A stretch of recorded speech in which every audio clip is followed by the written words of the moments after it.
Hey, what is going on, guys? This is the SS Ultimate Goku back in another video to do my uh Avatar The Last Airbender live action series episode 13 of season 2 review.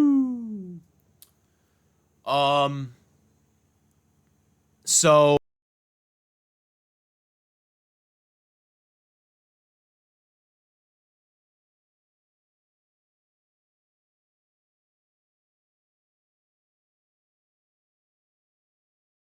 at the same time, a lot of changes were made for this episode.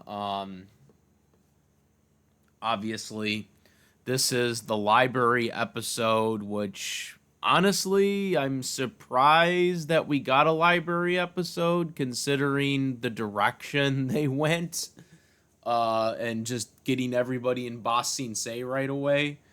Um, but once they had the scholar introduced, I thought there would be a possibility they would do something with the library, but you know, the library was not supposed to be in Ba Sing Se. The scholar comes from Ba Sing Se, but he leaves and meets them before they get to Ba Sing Se. But because the live action series decided that they wanted pretty much the majority of the season to take place in Ba Sing Se after only one episode. Oh, yep. Now we're in Ba Sing Se for the rest of the season. That was pretty much how they were going to have to do it, was include it in the in Ba Sing Se now. So they get the map and stuff like that, and they figure out the location, but they don't exactly know where it is. So they need help, and so they need Jet for this. And again, a complete different adaptation of how it goes. Jet was never in the library. Toph was never in the library. So completely a different approach on how they wanted to do this. Jet, obviously dies a hero in this. Obviously, a little early into this, but that's basically what happens here. But a different adaptation. Jet, obviously, in the original, is brainwashed by the Dai Li, and then eventually overcomes it, and then ends up losing to Long Feng. But since they changed Long Feng's character in this, obviously that wouldn't have made sense. And they did it more with Sai anyways, or at least it seems like that, because they had taken Sai away. So maybe they're gonna give that whole storyline to Sai instead. But anyways, alrighty. So again, they're searching for it. We see the Kyoshi Warriors, or the fake Kyoshi Warriors, getting greeted, or they're getting praised by the general or whatever, and the general basically explains to them like what happens in Ba Sing Se and whatnot, and obviously Azula loves hearing this because it makes it easier for them to try to conquer from within. Um,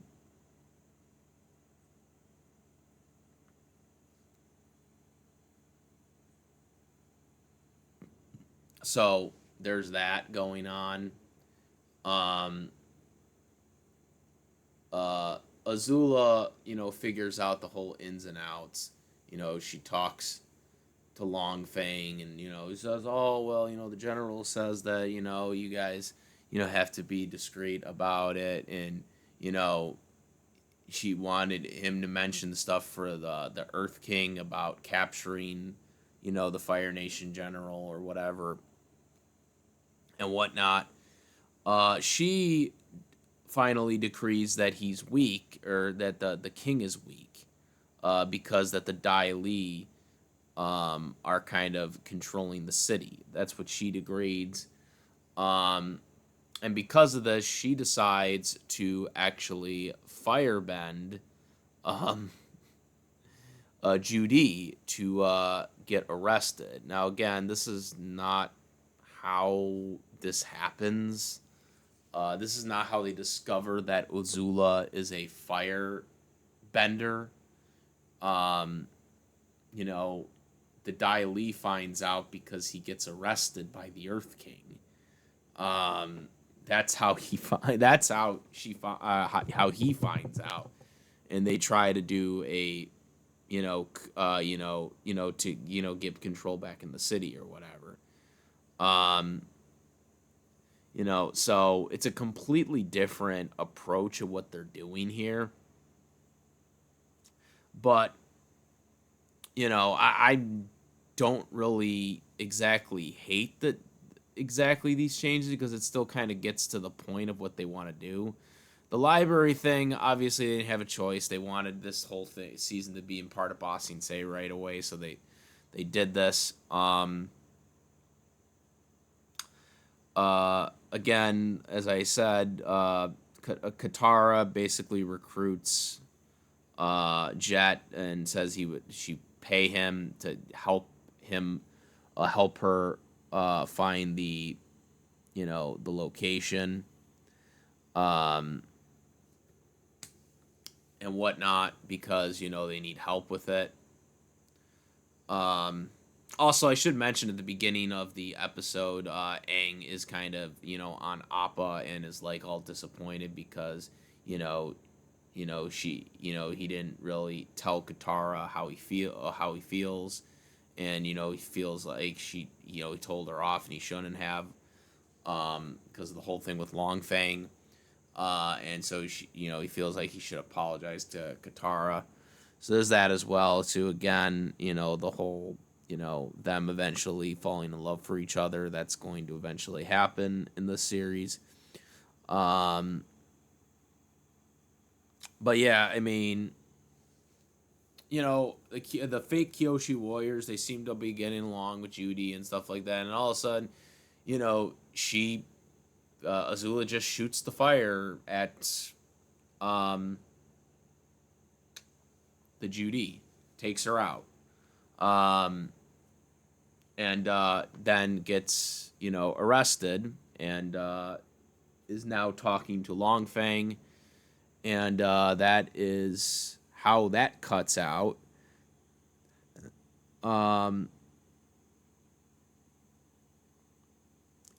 Like I said, I'm not exactly sure the direction they're going with that, because like her openly trying to get herself arrested for firebending, obviously she is going to be revealed as not a Kyoshi Warrior, because a Kyoshi Warrior wouldn't be able to firebend. Okay, they know that. So this whole premise of getting arrested, I don't know how good of an idea this was. It doesn't really make sense. Um, and again, in the original, Azula wanted to basically conquer from within. So the idea of her just going out in the open and shooting and getting herself intentionally arrested and revealing that she's a firebender, I don't think is a really good idea, because obviously they know the Kyoshi Warriors aren't firebenders. So yeah. Jet helps again with the location, to find the library location in Ba Sing Se. They find the spiritual place, and there's a tower and stuff like that. Now, something that's completely different in this compared to the original is the library was a physical, it was a physical tower, right? In the original, and while the owl was a spirit, um, it wasn't the library itself wasn't actually in the spirit world. Um, you know, it was opened.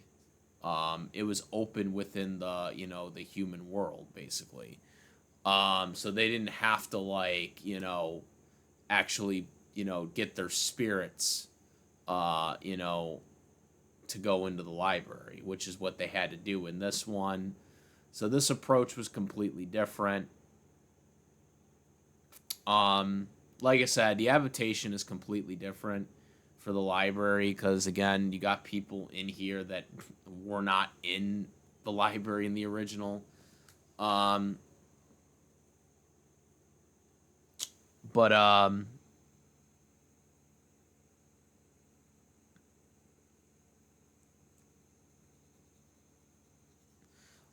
there is the adaptation of the owl still being the way he is like, I don't want you using the knowledge against wars and stuff like that.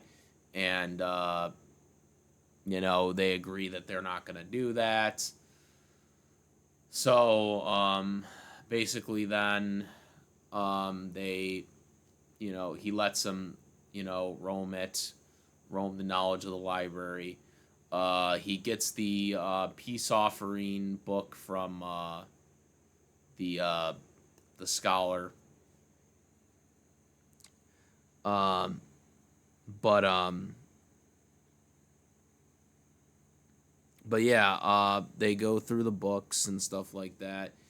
And again, it's really weird because everybody that is in the library now are like it's their spiritual selves. It's not their actual physical body. So because of that, people that normally wouldn't be able to see spirits are seeing spirits. And I think this was a great emphasis episode for Toph mostly because and I didn't mention this, but before we get to the library, there is a scene with Toph, talking to Uncle Iroh with the tea, and her about her running away and stuff like this, and you see some development from Toph in trying to understand her journey from running away from her parents. Um, this also obviously helps Uncle Iroh try to tell Zuko to basically follow his own path because he was trying to you know teach him the ways of how he wanted to teach his own son. But he's like, you're your own person. You have to, find your own path. So there was that. Um, but so basically they skull through the knowledge. Um, Aang meets up with his Avatar Airbender predecessor Yang Chi, who she's obviously happy to see him. He's has to go over thing. It's kind of weird because again, this doesn't happen in the original where they're talking to Avatar past lives and stuff like that. In the library itself, um, so she explains stuff that he needs to know, and cautions about the Avatar state. And basically tells him that if you die with the Avatar state, there's no reincarnation. The Avatar cycle dies with you. Um, Obviously this was something that Roku explained in the original, so I'm not exactly sure. You know, why Yang is the one that's explaining this to him. Um, but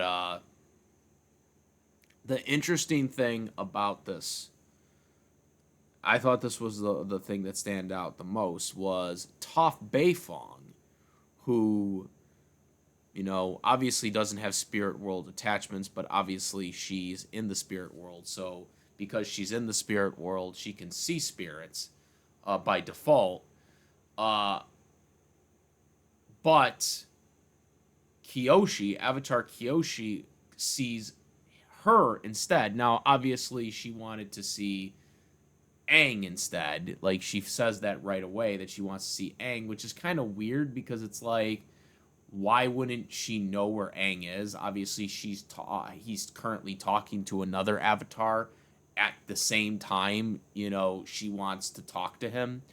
So it's kind of weird that Kyoshi wouldn't know that, but anyways, it ends up being a good thing because she's talking to Toph, and she explains to Toph, the family issues and stuff like that she's going through. One of the interesting lines that she says is, "Oh, the Beifongs," like Kyoshi made it sound like she knew who the Beifongs were, um, and at least in the original cartoon, I don't think that was ever referenced that she had a grudge against the Beifongs. I don't know why she would. I mean, she lived for like 200 years, right? And obviously, Roku came before um, Kyoshi did. So I don't know how she would know she would know the Beifongs. I mean, I don't know if that was mentioned in the Kyoshi book or something like that, because I know there was a Kyoshi book, but I wonder if she mentioned that in the Kyoshi book, because I don't recall any of them ever doing that. I think that has to be something that they added in. But she talks about how she didn't have any parents and whatnot, but then she also is the one who brings up the about the comet, when it gets strong. And then she also mentions the solar eclipse, the day of black sun. So she's the one that brings it up. Um, Now Sokka found this out by going into the room, which they do show that the room where they show the solar eclipse and the lunar eclipse and stuff like that room. Um, However, in this, he doesn't find it out from that. He finds out because Toph is told by Kyoshi. And again, it is really interesting why Kyoshi specifically meets up with Toph. And I know because Toph's an earthbender and stuff like that, but I just think it's weird because Kyoshi specifically says that she wants to speak to Aang, but instead she runs into Toph. And again, she even says, it's more of an Avatar thing because Aang is here, that's why I'm able to be here. Um, but it's really weird that only two Avatars also show up. Like I said, why wasn't Roku in this? That would have been someone to talk to. But again, they specifically zeroed in on Toph, which also explains why Toph was put in this library. Because obviously they wanted to develop Toph more in this. This episode felt really more about Toph than anybody else. Obviously Aang too, but I really felt that they were trying. That this was more of the Toph episode because, again, like they specifically had Kyoshi talk to Toph instead. Um, and none of the other people that were brought into the spirit world were talking to any other avatars. I mean, Sokka thought he was talking to Yue in the room, but no one. But obviously, Yue is not an avatar; she's just a spirit. But like nobody, but no other avatar spirits were brought into the library. So I just thought that was kind of interesting that Toph was really the one that they were focusing on the most. Obviously, the scholar from the university, after a policy, right? He in this betrays Team Avatar. Um, Now in the original, he doesn't betray Team Avatar, but he just decides he wants to stay in there. The owl finds out on his own with his, animals that are roaming everywhere. But in this, they don't find out from the animals. He doesn't find out from his, librarian animals. Instead, he finds out from the scholar himself. Instead, and he wants to stay there forever.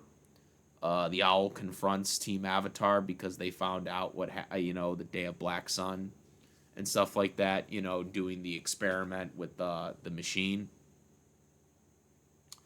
However, while he is happy that the owl got the information, he repays the scholar by eating him.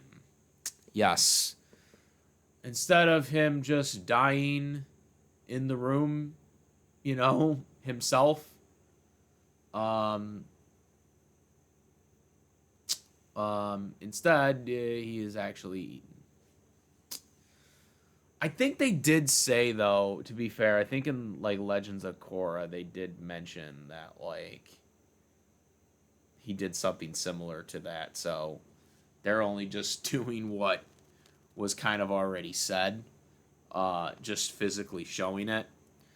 Um, but anyways, so that happens. He eats him up, and then they basically are trying to go. The owl just basically chases after them. Um, and they're basically got to get to the portal to get back into out to get out of the spirit world. Basically, Toph is able to get out, and like she gets a head start somehow, going out of there, and basically Team Avatar is the rest of Team Avatar is like blocked out. Team Avatar and Jet are blocked out from being able to get there, and they basically tell Toph, just go, just go. And so Toph leaves, and this is significant because it goes into how the original happened. But anyways, also one more thing before we get the rest of that, I forgot to mention that before all this stuff happens is Katara and Jet were together, and Jet actually reveals that because they actually find like an artifact of the Duke's um, helmet, um, and basically he explains that the Duke and Pipsqueak, they died by the Fire Nation, which is very unfortunate because that obviously doesn't happen in the original. The Duke and Pipsqueak do not die in the original by the Fire Nation. So I really wasn't happy about that change. Um, but anyways, getting back to the owl thing. Yeah, the owl is just like he's hell bent on making sure they don't escape. Toph is like now out of the library, and so the tower is crumbling down, and Toph is now trying to save it, or try to hold it up so they can get out. And then,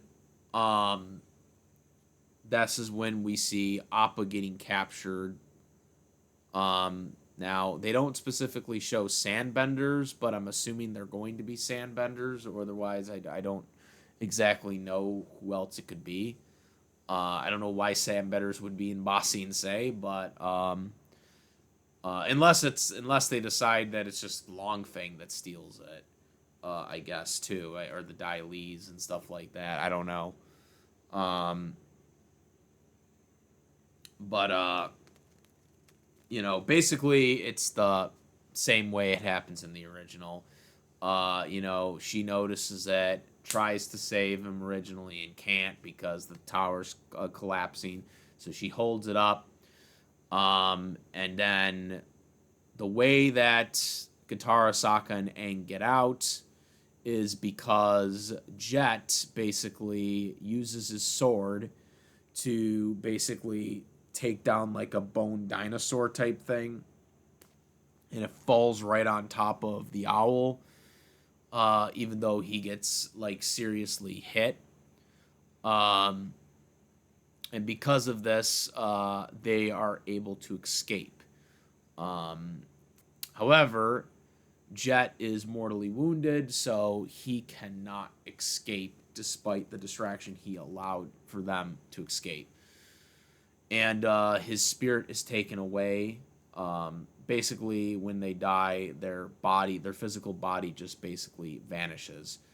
Um, and that happened to the scholar guy, and that happened to Jet. Um, so that's how that happens. Appa is kidnapped, and uh, Toph basically explains that they were kidnapped while I was trying to, save the you guys from the tower and stuff like that. And obviously, right as the episode ends, Aang goes into the Avatar state as he is all pissed off. Obviously, the Avatar state is stronger, as Yang Cheng talked about, because he learned the three elements. But yeah, that is basically the episode. Again, compared to all the other episodes so far that I have seen, this probably was the more well done episode. I mean, yeah, they did change things and they took things out of order and stuff like that, but the flow of it felt much better. It didn't feel as rushed, even though they made some questionable changes on things. I did like that they did adapt the library, even though it was obviously out of order of when the library should have happened. Um, and I just like the flow of everything. I felt like this episode was a lot more slower down. Again, by I'm not saying just because this was the best episode of this season doesn't mean that I don't think it has problems. I'm just saying by default it is to me the best episode that I've seen so far this season. Um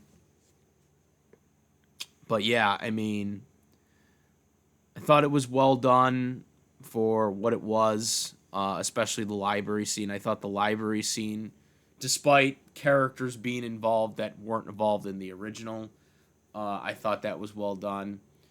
The stuff with Iroh, with Zuko and Toph were good, and even this whole using the two Avatar spirits in the library, I thought was a good way to kind of add things to it, and make them a little more important in this, since we didn't really see that much of Yang Chi or Kyoshi in the original Avatar. I mean, we've seen a little bit of Kyoshi, but not that much. Yang Chi, really, not much at all. Um, so, I'm happy for that. I would have liked to have seen Roku in this. I don't know why Roku was kind of lost in this, but that would have been kind of cool if someone else would have seen them. Maybe they could have had Roku be seen by Katara and Jet. Maybe that could have added something to it, since he was a Fire Nation person. But yeah, guys, overall, thought this was the best episode to date. Hopefully, there are better ones to come. And yeah, that's it. Comment, rate. If you like this video, my videos, please subscribe. Hit the notification bell for this content. Thank you. And that's about it, guys. I am the SS Ultimate Goku. I'm out of here. Peace. Also, make sure, besides my YouTube channel, to follow me on the Twitch, the Instagram. I do have a Discord link in the description where we discuss various topics, including this one here. And also, I do have a YouTube community section where I post things that I might not get a chance to do on video. So if you don't follow on the Discord, follow that. And now I'm out. Peace.